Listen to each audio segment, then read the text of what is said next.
Namaskaram. Good evening, everyone. Is the audio okay? Can you hear me okay? If just a few of you can hear this. Okay, that's great. Thank you. We'll start with the invocation.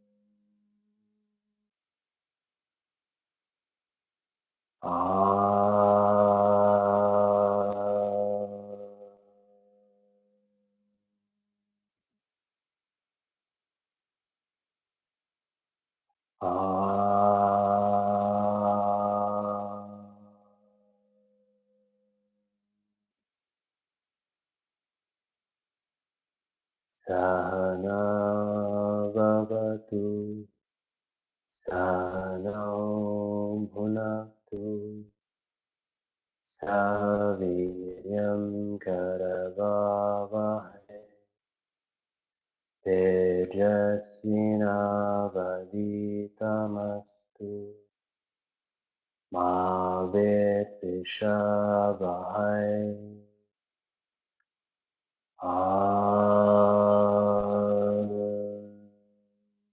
Shanti, Shanti, Shanti.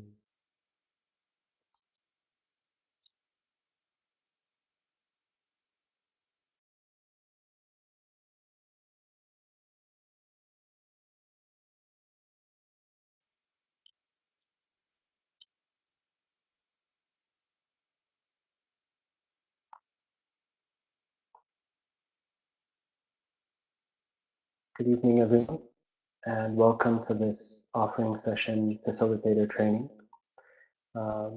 As most of you know, that these sessions have been, as you all know, that these mostly Rupa Yoga sessions have been offered since 2015 for a few years now. In 2015, when the first International Day of Yoga happened. And since then, year after year, throughout the year, not just around International Yoga Day, but throughout the year, we are offering these sessions. This is a way of realizing Sadhguru's vision of offering one drop of spirituality to every human being on the planet. So, as you know, these practices have been designed by Sadhguru. They are always offered for free, and they consist of simple yet very effective practices which can be done by anyone age 7 and above. They can be done by anyone, and they can be done pretty much almost anywhere. Simple yet very effective and very transformative practices, which I believe also many of you are familiar with. And in the last few years, we have touched many millions of people with these practices, either through live sessions that we've offered, or through the app, or online on YouTube. I'm sure many of you are familiar with all the different mediums and all the different ways that we are offering these sessions. And of course, this year will be no different. We wish to continue to touch as many people as we can, and seeing how to make it happen in the best way possible. So this session tonight, this will be just to go through a few guidelines, to go through a few things, just to clarify how the sessions should be.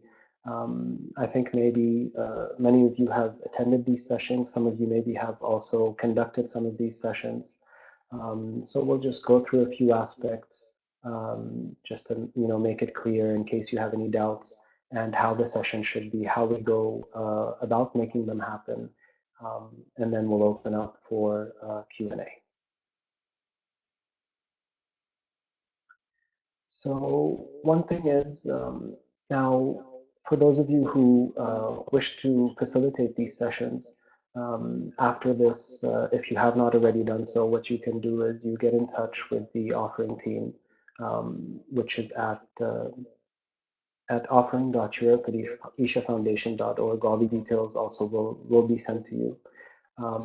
So you get in touch, and they will send you all the needed material that to make these sessions happen.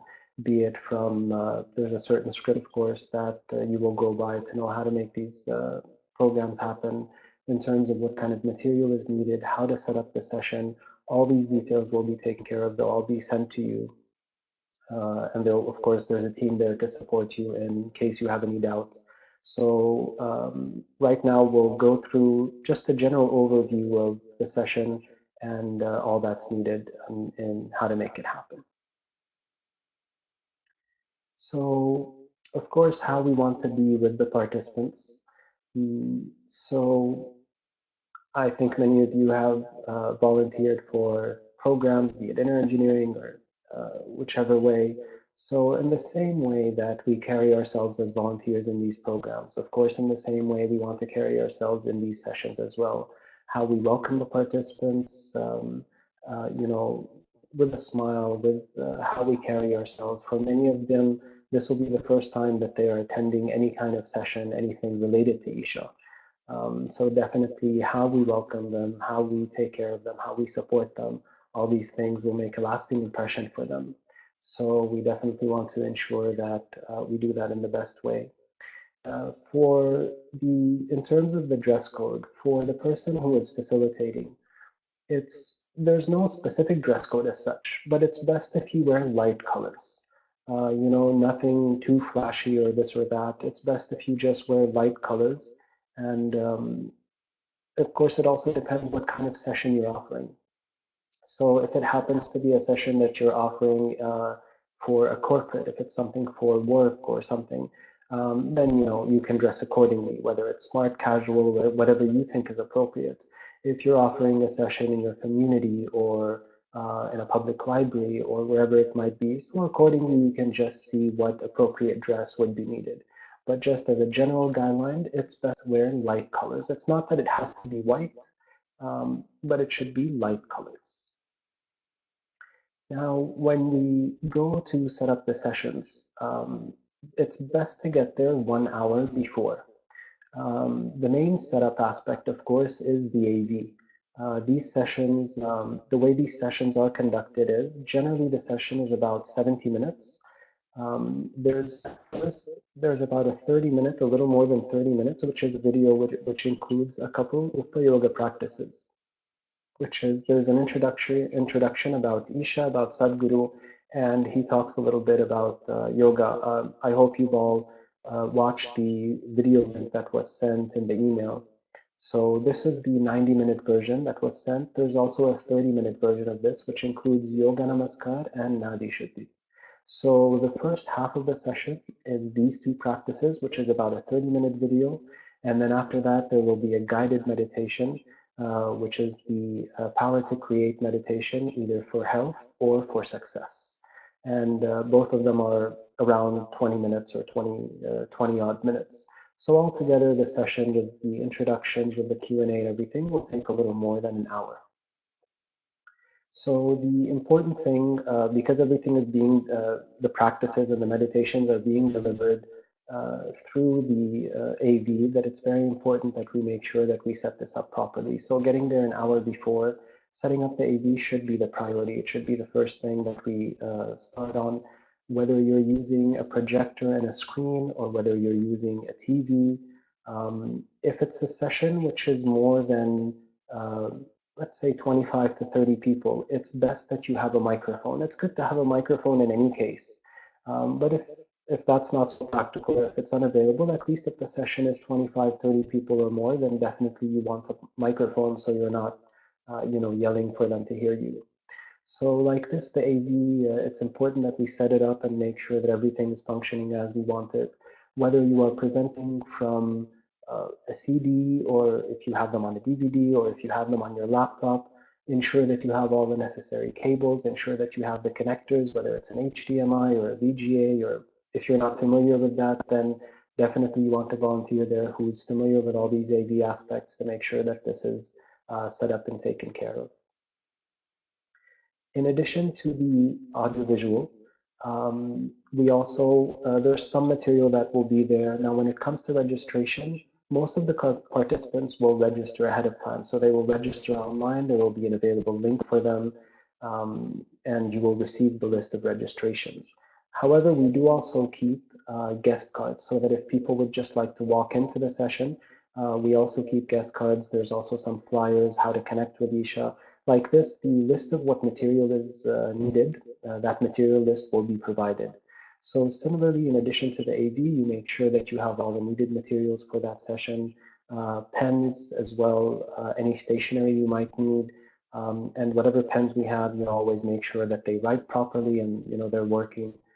So just like this, the details of the materials will be provided to you later on, but always make sure that the material is there and that everything is working as it should.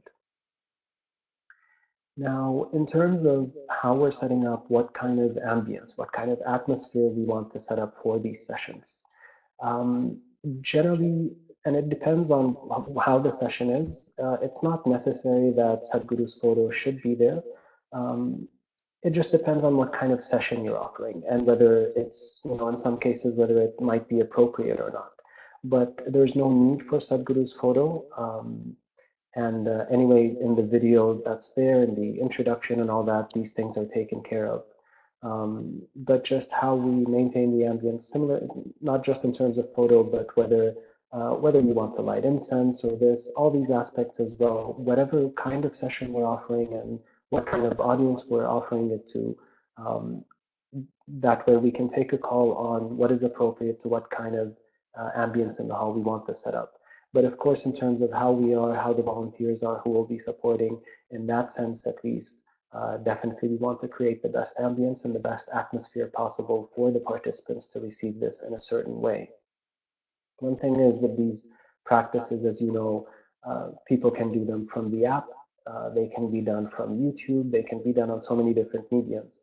But when they come to the session and receive it in a different setting, when they receive it in a group, and what kind of atmosphere we create for them, this very much also impacts how they receive it.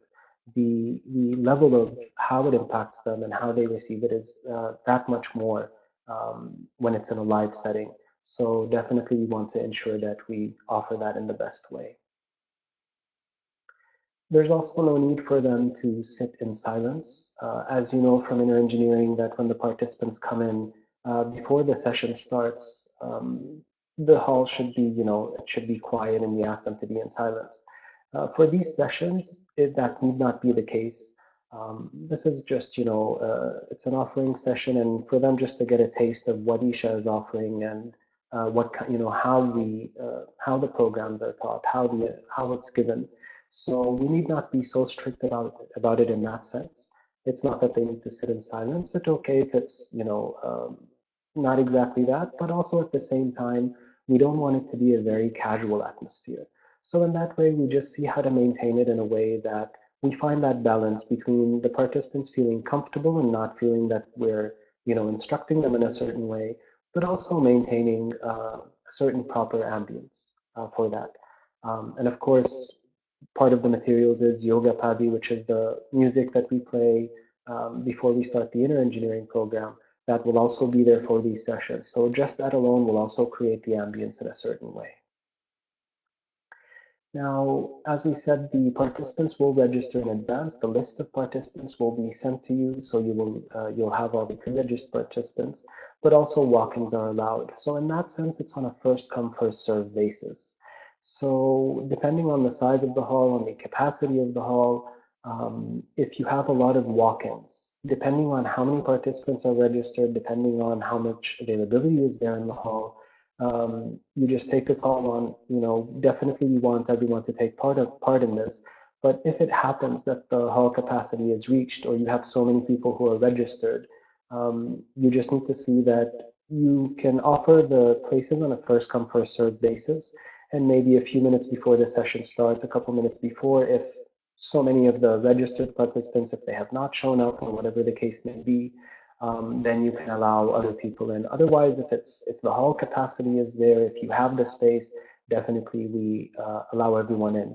But also we want to make sure that someone who is registered doesn't show up and not have a place during the session. So just accordingly, you just take the best judgment to see how to go about that.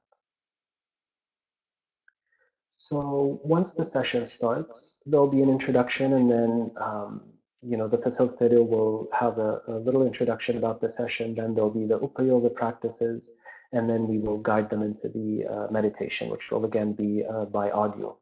So one thing is, during the practices, we do not touch or correct the participants. We are there to support them, definitely, and we want to ensure that whatever is needed, we can provide for them. But no need to go around and touch the participants or talk to them during the practice. If somebody is struggling or if they're unsure of something, you can gesture to them from where you're standing. You can gesture to them. You can, if or otherwise, you can tell them that, just meet them after the session. But we don't want to go around and disturbing the session. And the other thing is that these practices are offered online. They are offered on the app. So if someone has doubts or they're not sure of the instructions, you can also guide them to that. And of course, these details will be there in the flyers that we can give them.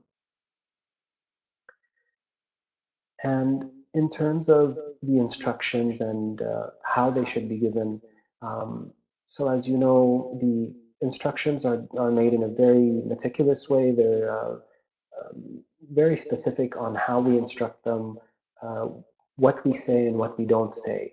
The teachers, be it inner engineering teachers or hatha yoga teachers, have gone through rigorous training for this.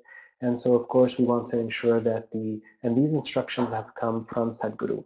So we want to ensure that the participants receive the instructions as they are. So, that's also why it's best always that we um, can guide them in the way that we can tell them to go online or the app, and they can go through the practices again in case they have any doubts on that. Now, during these sessions, even though we are telling the participants the duration of the session and how it is, it may happen that some participants may want to leave early uh, due to whatever reason, either due to some commitment or whichever way it is. So if somebody wants to leave during the session, it's not a problem. We don't stop them from leaving. If somebody wants to leave, if they wish to do so, then we allow them. But we just make sure that it can happen between the practice and the meditation or so. Just if anything is like that happens, you just ensure that the other participants are not disturbed. It shouldn't happen during the guided meditation, for example. But if in between someone wishes to leave or in that way, then that's okay. That's not a problem. Now, the Upayoga practices are for anyone age 7 and above. So but the guided meditation afterwards is for children age 12 and above. So if there are children who are below the age of 12, then those children during the guided meditation, they can sit in the back of the hall. They won't be going through the meditation, but they can sit in the back of the hall. A volunteer can be there just to be with them to ensure that they don't create any disturbance for anyone else, and just for also the parents, whoever's with them, so that they know that their children are with someone, so they can go through the meditation also without having to worry about this. So for those children aged 7 to 12, that's how we can go about that. They best that they remain in the hall and not outside. Also, just so the parents don't worry about where their children are, and just one volunteer to ensure that it's being taken care of and that they're not creating any disturbance to anyone else. Now, you may get participants coming. Hmm. So if the audio is, I'm sorry.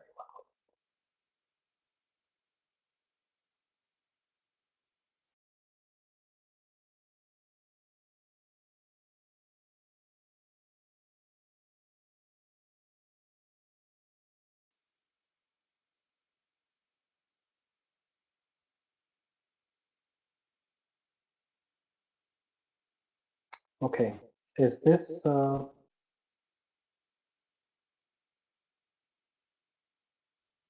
okay? It's better now? Okay.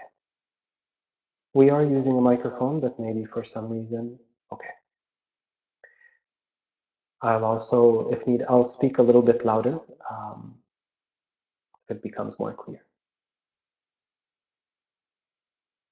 Okay. That's So during the session, if you're there as a volunteer, if you are there as a volunteer and If some participants come with any questions, if you're unsure of the answer, you can refer them to the facilitator. And if you are there facilitating the session itself, um, there is also, in terms of the material that's given, there is a Q&A, which you will be given in order to know how to answer the questions.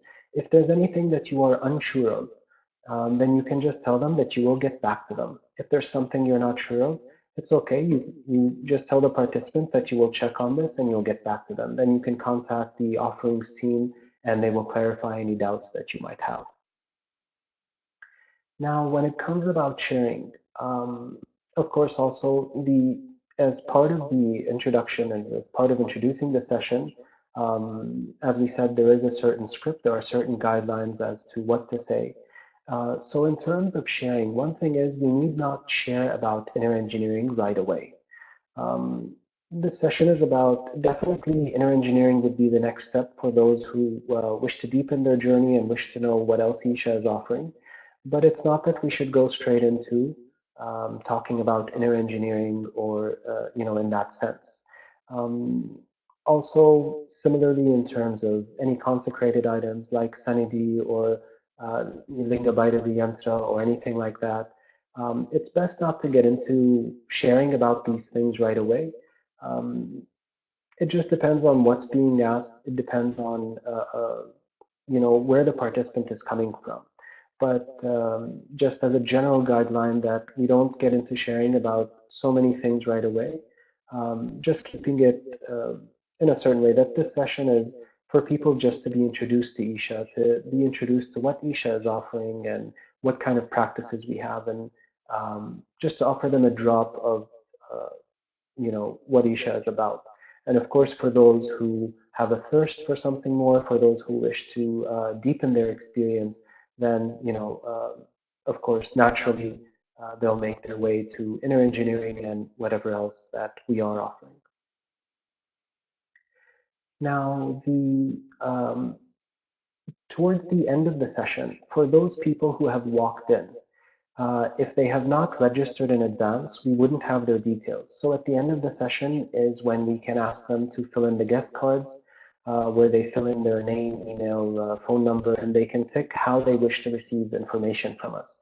The details will also all be there. So whether they wish to receive emails or how they wish to be contacted.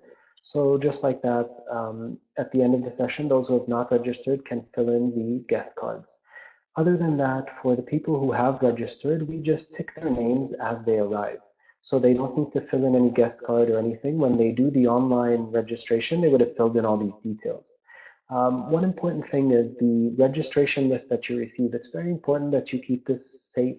You may need to print maybe 1 or 2 copies if you wish to keep one, if another volunteer wants to keep one in that way, but don't make sure that we're not printing too many copies or keeping this information in a casual way. And recently, of course, due to the DPA, how we keep people's information, how we keep people's contact details, and that it's becoming more and more strict. And so we need to make sure that we maintain the confidentiality of all these details. So how we keep the list, where we keep it, with which volunteer, not just lying around the table somewhere. So these little things we need to make sure that we take care of as well. And when we do give them the guest card to fill out, we need to make sure that the email address, the phone number, their name, that these things are also written in a clear way. So the volunteers who's receiving this, it's also good to just check and make sure that it's readable, because otherwise, of course, if we can't read their email and can't get in touch with them, then there's no use. So one thing that we'd also like to touch on is what we're doing here, how we offer these sessions. We should hold this and maintain this with the highest level of sanctity, because this has been handed to us from Sadhguru. The words that we are speaking, the practices that we are offering, just the way this session is. This has all been designed by Sadhguru in a certain way. And it's wonderful, it's a wonderful privilege, it's a wonderful opportunity for us to be able to stand there and offer this to other people and touch other lives. So how we hold this, how we maintain it, It's very important how we carry ourselves with all this. So the script, once you receive it, you make sure that you know it well. Make sure that how you present it, how you offer it to the participants. This is very important. There have been some sessions where the facilitators were a bit nervous or a little bit anxious, or it felt like they were just reading off something. So that should not be the case. You should know the script well enough that it should just flow out of you. You should just stand there and the words should just flow out of you. It shouldn't feel like you're standing there or struggling or trying to remember what to say or how to say it. This, of course, makes a very big difference on how the participants receive it. As we said, they can watch this on YouTube, they can do it through the app, they can get it through so many different mediums. But when they go there and sit in a live session and someone is there delivering it to them, it makes a very big difference how they receive it. And of course, we want them to have the best experience. And of course, we want all of you to have the best experience in offering this as well. Uh, if you know the script well and you're very comfortable with it, if you're just standing there and the words flow out of you, it can be a very beautiful experience just to be able to stand there and offer this. We want it to be a very joyful and a very wonderful and deepening experience for all of you. So make sure that whatever is needed to make these sessions happen, that you've prepared yourself well, you know all the details, whatever needs to be said and not said, and how to conduct the session in the best way. These things should all be taken care of. Now,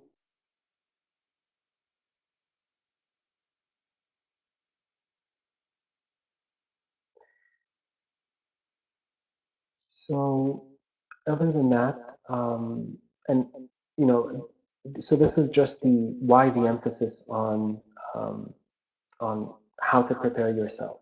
Uh, that we make sure that it happens in the best way for you and for all the participants. Now, once you will open up for Q&A in just a couple minutes. Now, once you have decided to organize a session, then you need to send an email to offering.europe@ishafoundation.org, and you let them know what the session that you want to offer is, and they will provide you all the needed information on how to promote the event and how to go about it, whatever support you might need. All these things they will take care of. And then once you complete the session, then there is a form which you need to fill just to mention the event, where it took place, how many participants were there, just like that, a few details about the event. If photographs are also there, there's also a certain email that you send all the photos to. So like this, once a session has been fixed, what the steps that you need to go through before the session to make it happen and the follow-up after the session.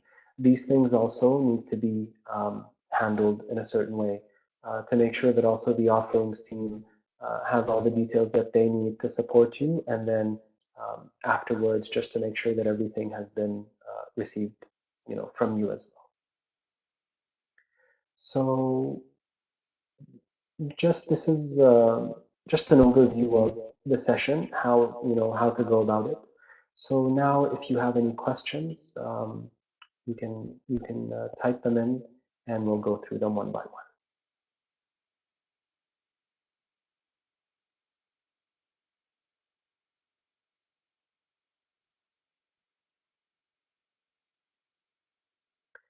So how do we get the script and the Q&A?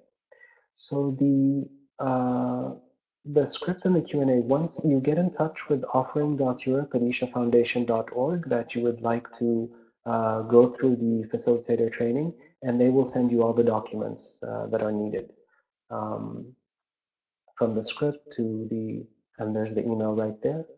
So you get in touch, and they will send you all the needed details, from the material list, the details of how to go about the session, who to contact, the Q&A, everything that's there. And of course, keep in mind, you know that there's a script, but the participants don't know that there's a script. So again, just to touch on this once more, that it is a script for us to know what we need to say. But when you stand there and deliver this, it should just flow out of you naturally, not in any kind of script way. How many facilitators are needed for a session? For a session, only one facilitator is needed. One person will be conducting the session, but definitely you will need the support of other volunteers. Again, the details of how many volunteers are there, it's good to have one volunteer, for example, for registration, one volunteer to, for example, for arranging footwear, creating the ambience of the session in a certain way. You may need, it depends on how many, it depends on how many participants you have, how big the hall is, what kind of session you're conducting. Generally, it's good that you have at least two other volunteers along with the facilitator. It could be more, three, four. Definitely more volunteers is not an issue, but at least two volunteers is good to have along with the facilitator.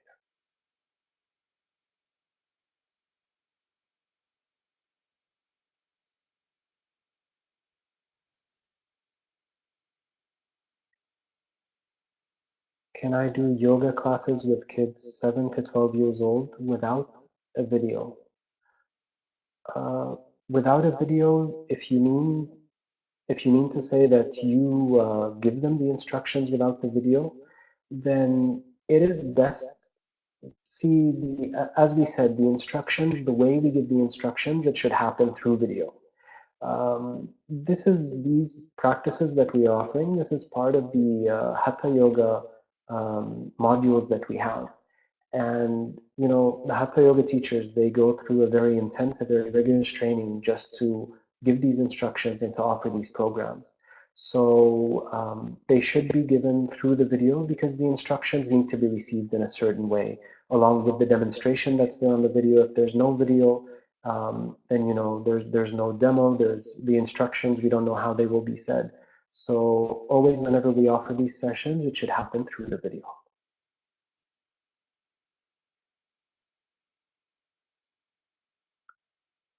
How do we proceed? Do we put the video that we had to look at, or will we get some other stuff? No, you will be receiving a kit. You will be receiving a kit which has, as we said, the script, the Q&A, the materials list. You will get the videos. You will have the meditations. So there will be a 30-minute video which has the Upa Yoga practices, Yoga Namaskar and Nadi Shuddhi. And then there will be the two audio files, which is the Power to Create Meditation for Success and for Health. So all these details, they will be shared with you. The videos, the audio files, everything will be given to you.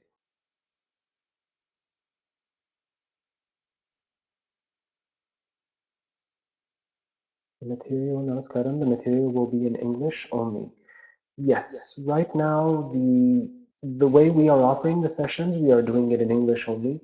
However, the IDY video, the International Day of Yoga video that we have on YouTube, has been translated into several languages. So if somebody would like to learn it and English is not their first language or English is not a language that they are comfortable with, we can provide the link to the YouTube video. I think it's the same one that is there that you were given in the email. I believe different options of languages are there, or it might be a different video altogether. Um, Kumar or the team, they can clarify the different languages and how to get those. But a number of languages, it has been translated into them. So if somebody would like to do it in a different language, you can refer them to that YouTube link and they can go through it um, in that language.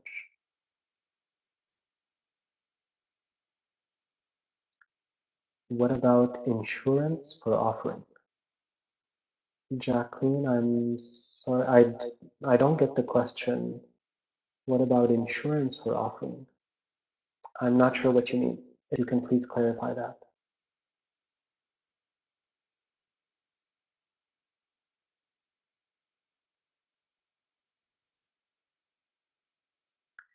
I am a yoga teacher myself since 20 years. If I learn all the instructions in the video correctly, can I teach without the video if it's not possible for the place to have screening facility? So again, the answer is no, simply. Because even though they might seem like, okay, maybe you can give these instructions, but they should be received through the video. See, the video, one thing is, Sadhguru guides them into these practices in a certain way. It's not just about the instruction, it's about the way the whole package has been put together. And in addition to that, that the practices should be received in a certain way. The instructions, the way they're given, the way the demonstration is done. So these should always be done through the videos. Otherwise, the times when we do them differently is when a Hatha Yoga teacher is there who can give these instructions live and do the demo live. Otherwise, it should only happen through the video.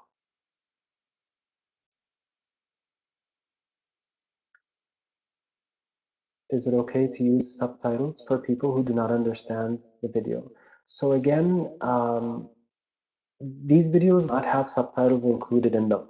So the subtitles are there, or they have been dubbed in different languages, which have been uploaded by Isha. So there are some official videos which are there in different languages. Those can be used, but it's best that we don't translate the videos in our own way, because the translation also should happen in a certain way. Of course, if the language that you want to offer it in, if that language is not available and you wish to support us by making these subtitles available, then definitely we can look into that. You can get in touch with the offerings team, and if that language is not available, then we can see how to make it happen, definitely.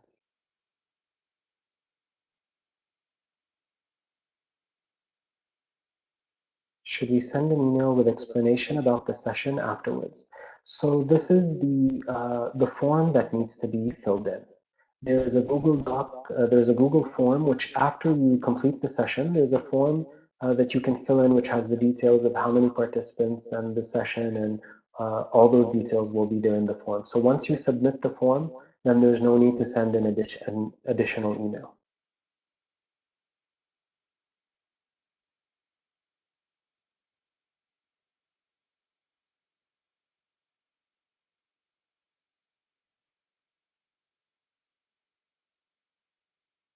Can you do other asanas along with the Upayoga class?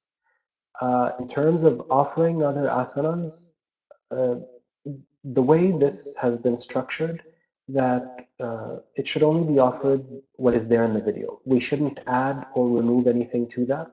It should be just what is there in the videos.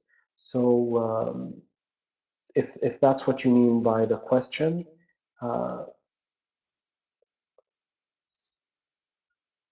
if the question is definite, okay, just as a general, other asanas can be practiced along with the Upa Yoga, that's fine. But in terms of offering the class, it should only be what is there in the video, nothing else. What is the age limit for young children? This can be done by anyone age 7 and above. Age 7 and above for the Upa Yoga practices, age 12 and above for the meditation.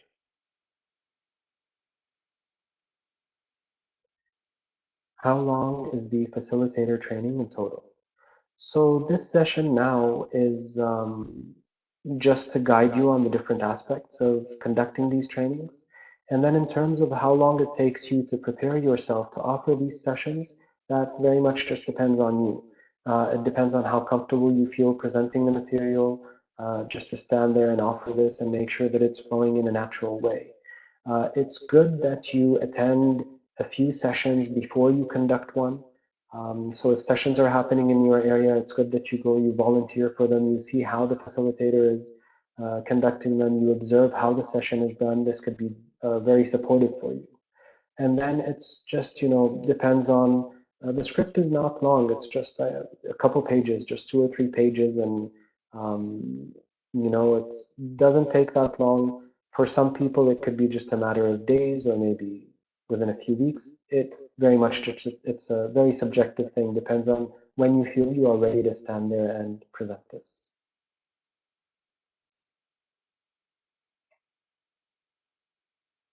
Is the personal liability insurance required? So I'm not sure about this, and it might depend on the region where you are. Um, but depending on where you are, you get in touch with the team, and they will give you all these details. Because it depends on the rules on different cities, and what the laws of the country or the city is. So that the offerings team will be able to provide you details on that.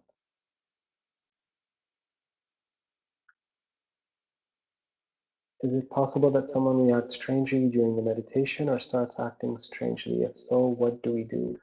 Uh, is it possible during the meditation? I mean, it depends on what your definition of strange is, um, but it shouldn't be a problem. Uh, the way all the free offerings, the Ukta Yoga, the guided meditations that are being offered here, um, are done, you can say, are in a certain way where Sadhguru has taken care of these aspects. I don't think you really would need to worry about what may happen during the session. Some people may react in different ways, or depending on how they react to the meditation. But I don't think anything that would be out of the ordinary, anything that would be difficult to handle. I don't think such situation, at least in the past in these sessions, such situations have not arisen. So I don't think there's really any need to worry about that. Otherwise, just to touch on that, just if whatever experience someone has, you just simply just observe and see. If generally whatever you might have, it's fine. You let it be. The point is that they're going to experience something new. So if something new arises, it's not a problem. Um, and again, I don't think it'll be an issue, but if the situation needs to be handled one way or another, just according to your judgment, you see what you think is, what would be the best thing to do, but uh, need not worry about such things. Some postures are very difficult for some people. How do we treat this? So maybe what would be difficult is maybe just the yoga namaskar. Some people might struggle with the squatting. There is an option of using a cushion for this, which would make it easier for them. Otherwise, if they need to do the squatting part, if they need to do it sitting in a chair, that option is also there. Nadi Shuddhi is fine. For anyone who's unable to sit cross-legged, if somebody is struggling with that, then you can ask them to do the practice, whichever one it is, you can ask them to do it sitting in a chair. But otherwise, the other practices should be simple enough if you're doing the 90-minute, if you're doing more practices, the neck practices and directional movement, these things should be okay for most anyone to practice. Can I do the training without having the intent to organize an event immediately? Yes, of course. Anyone can go through the training. Even just going through this training, it can just deepen your experience of the tools that Sadhguru has offered. So it's a wonderful opportunity. Even if you may not be taking a session right away, you can go through the training. But definitely do see that if you go through the training and complete it, definitely see that you make a session happen. Uh, you know, uh, it's a wonderful experience just to offer this, but it need not happen right away.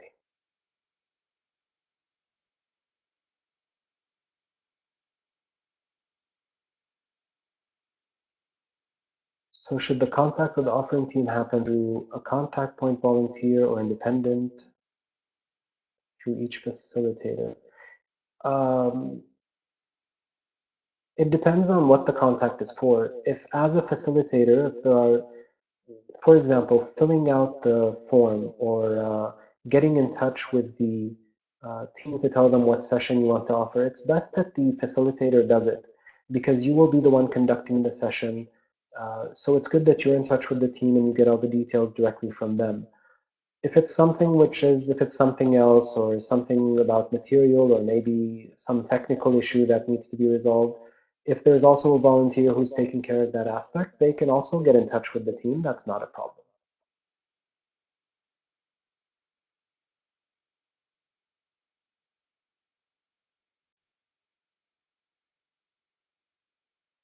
This webinar is the full training, right? So this webinar is just to provide you some guidelines of how the sessions should be conducted and how to go about the training. So after this, you will also need to, as we said, go through the script, make sure that you know it well, go through it a few, however many times is needed for you to be able to present this properly. So it's not that this training, once you do it, then you can just go and do the sessions. Uh, you get in touch with the team, they'll send you the details that are needed, and they'll tell you how to go about it and what the next steps will be.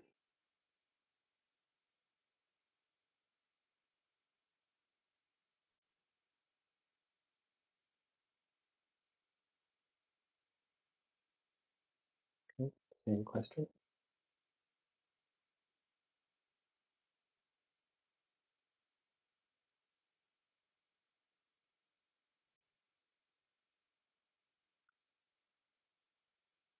Are the necessary corrections to the exercises given like inner engineering events? Means afterwards silent. So the corrections are there in the videos as well, if that's what you're asking about. Yes, the corrections are there in the videos where similarly as they're given the instructions, they are given instructions for corrections as well. But there won't be any corrections given by the volunteers. I'm sorry if that's what you mean. The volunteers will not give any corrections at the time.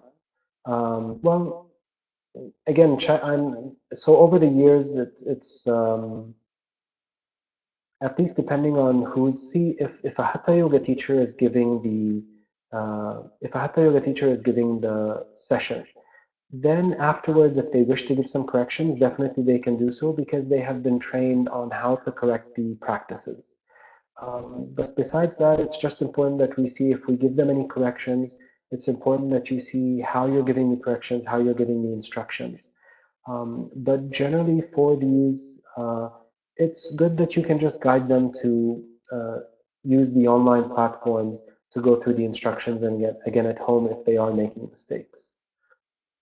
But after these sessions, we need not go around and give them corrections as we do in the inner engineering. If you have been trained for practice corrections for yoga namaskar, for example, then if someone has made some mistake, or as a facilitator, if you just want to point it out to someone, if they've done something wrong or you want to correct them, you can do that. But it's important that whoever's giving a correction has gone through the correction training that we do for inner engineering. So if someone has gone through that training, then accordingly we can see how to give corrections after the session.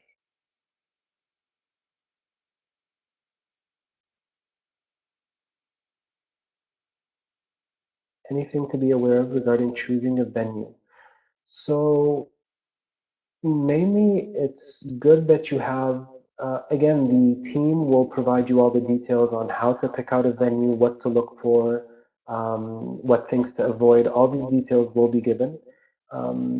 Essentially, it just depends on what kind of who you're offering the session to. I mean, these things have happened. I've seen these sessions happen in libraries, they've happened in schools, they've happened in meeting rooms in companies. They've happened in community centers where it's just a room in a community. So like this, these sessions can happen in just about so many different places. It just depends on who you're offering them to. And you just want to make sure that you're able to set up the AV in a certain way. You need to make sure that whatever is needed to make the session happen, that those things are available in the venue.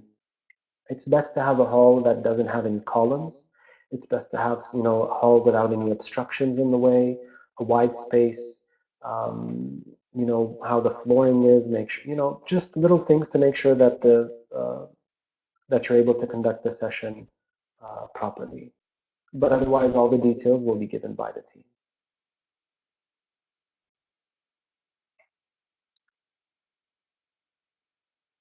How's the registration process for the participants? Will the volunteers know ahead if people have registered?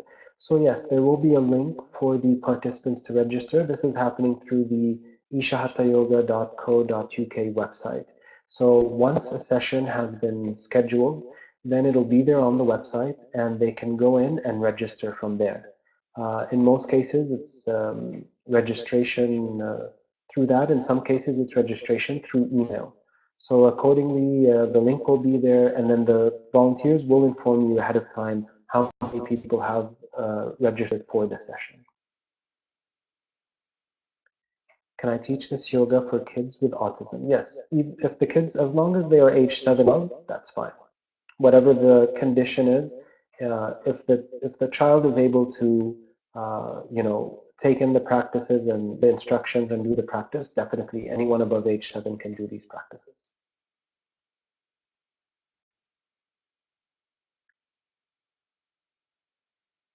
Do we, as the facilitator, do the Yupa Yoga asanas in front live with the video playing? No. So as a facilitator, we do not do the practices. You are there to conduct the session. So when the video is playing, um, anyway, the demonstration is there on the video. And then when the participants are doing the practice, the facilitator and the volunteers even, it's good that you are just there observing what's happening in case anyone needs support, just to make sure that if anything is needed, we're there to support the session. So the volunteers, we need not go through the practices as the session is happening.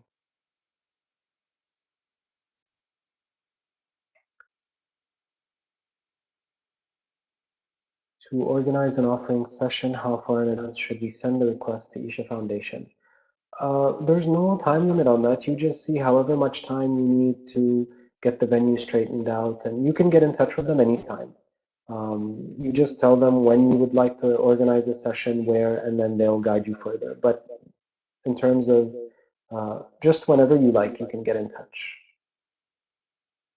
Just see that you have enough time to get everything set up and taken care of.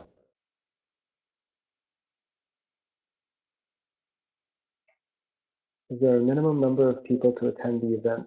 How to make the publicity? So how to promote the event? Again, the team will provide you details on how to promote it, how to go, for publicity and all that. There is no minimum number. Some sessions have happened. Some sessions even happen in homes where maybe just a few people, either family members or friends or neighbors, you can just have a handful of people coming for the session. It can happen in somebody's house, in their living room, just on the TV set. It can happen in a venue. It can happen in a school. So there is a minimum number. If you have, at least one or two people interested in going through the session, you can offer it. How is the session marketed? Again, the team will provide you details on how to go about that.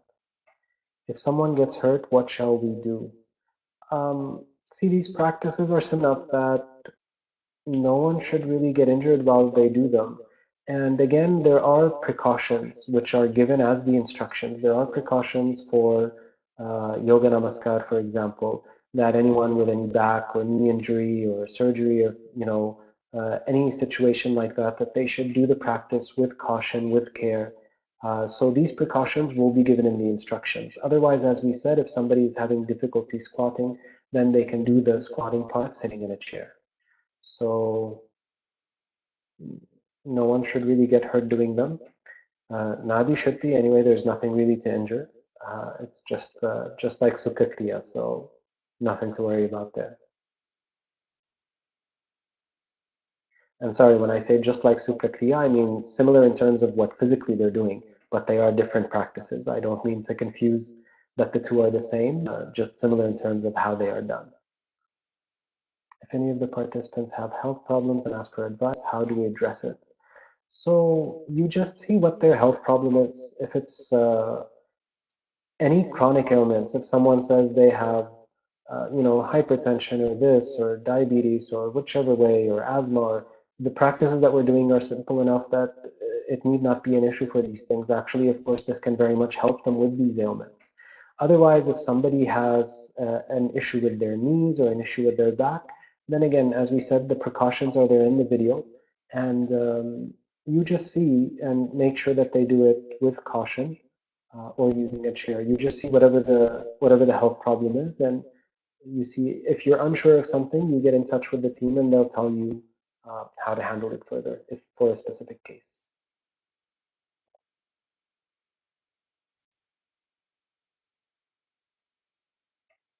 It's quite possible that some person may turn up during a future time and say the teacher caused some harm. People expect compensation in the modern world. How can we protect us legally and financially? Personal insurance may be needed. So again, if I'm not sure of the details of how it's happening because these are being offered all over the world. So in certain countries, certain cities, this is not at all an issue. In other places, this might, if it is an issue, you just again, the offerings team will provide the details on that. These sessions have been offered for a few years now, and as far as I know, this has not been an issue, but these details of legally how we go about these, I'm not sure what kind of disclaimer or what terms and conditions are there, but the offerings team can guide you further on this.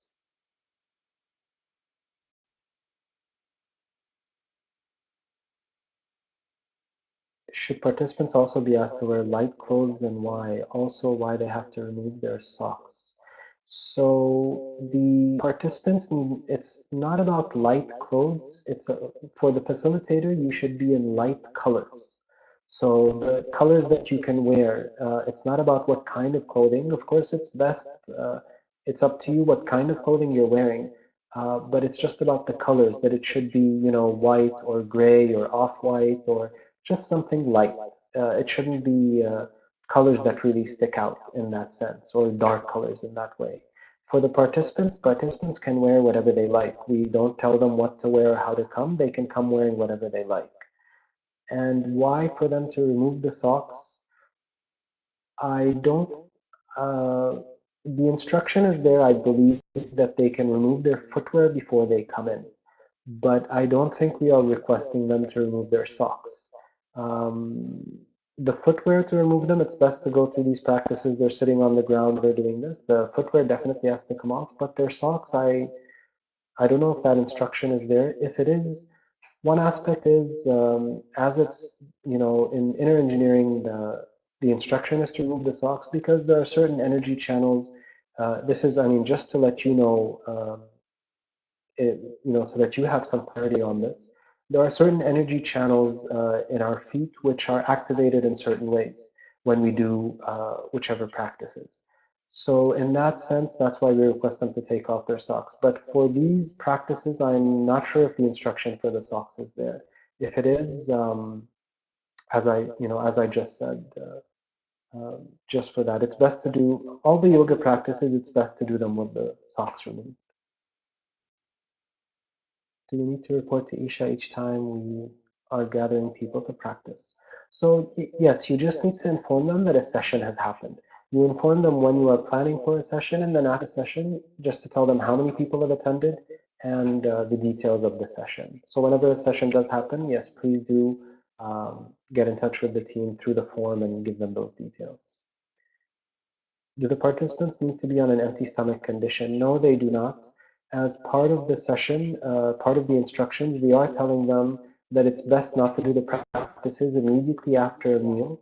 And Yoga Namaskar requires a light stomach condition, but they don't need to come on empty stomach. So are there any follow-up sessions for the participants? There have been correction sessions in the past, I believe through webinars that we've done. I'm not sure if we're doing follow-up sessions now or what kind of, how that is. The team can also provide more details on how that's being handled in different cities and countries. And how often the participants need to practice so they can do the Upa Yoga. Definitely it's good to do it daily. They can do it twice a day. Um, we're not telling them that they need to practice it one way or another, like that, but definitely they can do these practices daily. Um, and if they wish to do them twice a day, that's fine. When can the participants expect the result of the sadhana? You can start feeling differences right away. Just bring the Upa Yoga. Within a few days, you can notice differences in your body. For different benefits or for different experiences, of course, it might, um, you know, uh, it depends on each person. It's a very subjective process. It's about how they do the practices, their level of involvement and commitment, and how they're doing them. But just within days, you can definitely feel a difference within your body, and not just within the body, but within the mind and emotions. Just within a few days, you can feel a difference with these practices.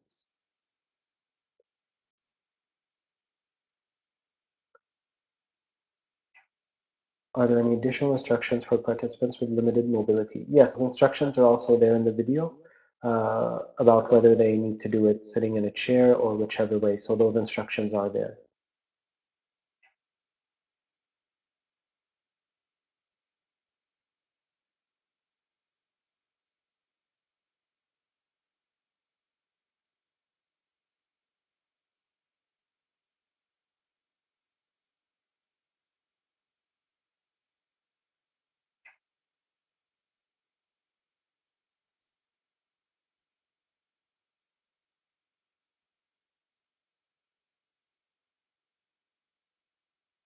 Okay, is that the, I guess that is the last question.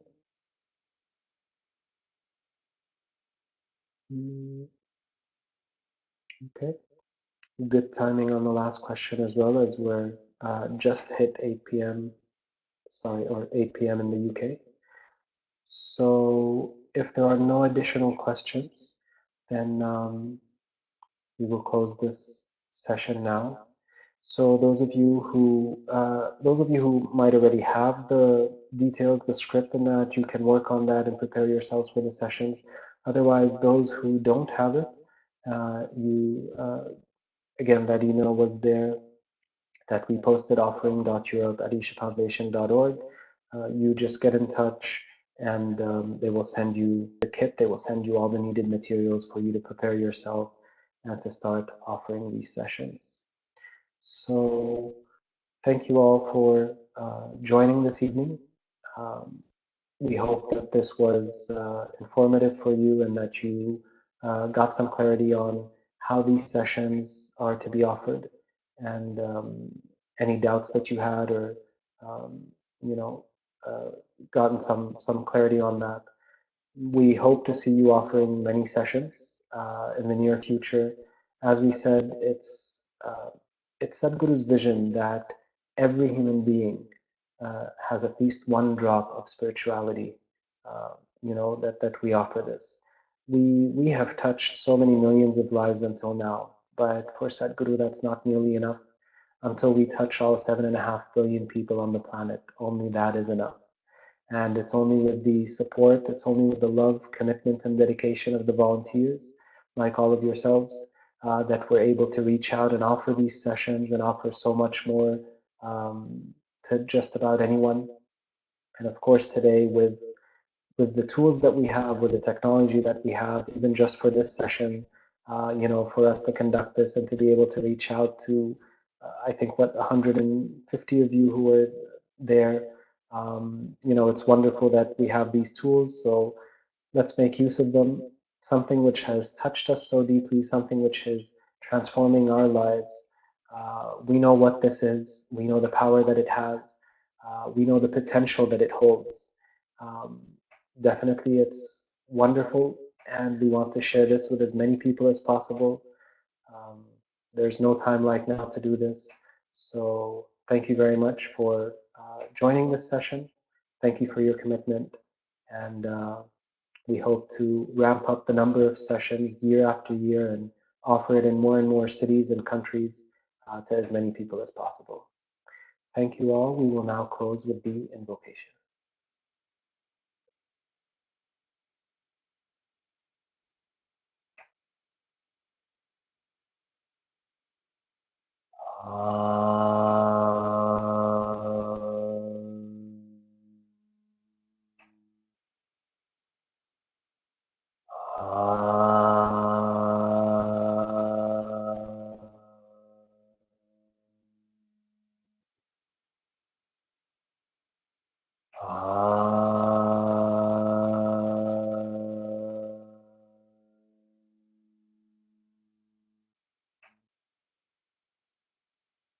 Asatoma Sadgamaya Tamasoma Jyotirgamaya Mrityorma Amrutangamaya